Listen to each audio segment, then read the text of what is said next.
রমজান মাসে রোজা ও তারাবি নামাজের গুরুত্ব অপরিসীম। রোজা ইসলামের 5টি স্তম্ভের একটি এবং প্রত্যেক মুসলমানের জন্য ফরজ ইবাদত। অন্যদিকে তারাবি নামাজ সুন্নতি মুআক্কাদা, যা রাসূলুল্লাহ সাল্লাল্লাহু আলাইহি ওয়াসাল্লাম ও সাহাবীরা গুরুত্ব সহকারে আদায় করতেন। তবে অনেকের মনে প্রশ্ন জাগে, তারাবি না পড়লে কি রোজা হবে না? এর উত্তর জানতে সম্পূর্ণ ভিডিওটি দেখুন, আর চ্যানেলে নতুন হয়ে থাকলে চ্যানেলটি সাবস্ক্রাইব করুন। তারাবি নামাজ রমজানের অন্যতম বিশেষ ইবাদত।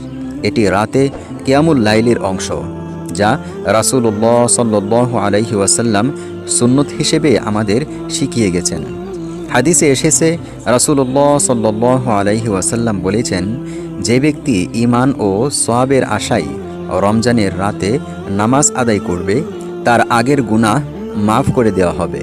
এই হাদিস থেকে বোঝা যায়, তারাবি পড়ার মাধ্যমে আল্লাহর কাছে ক্ষমা লাভের এক মহা সুযোগ রয়েছে। তবে এটি সুন্নত নামাজ, ফরজ নয়। তারাবির নামাজ না পড়লেও রোজা সহি হবে, কারণ রোজা ও তারাবি দুটি ভিন্ন ইবাদত।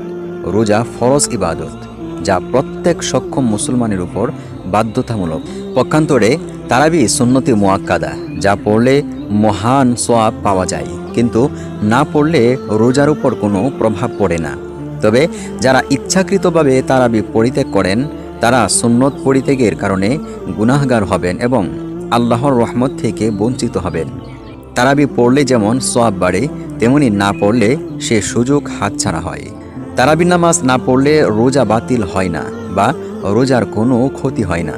তবে তারাবি পড়ার মাধ্যমে রমজানের বরকত ও রহমত পাওয়া যায়।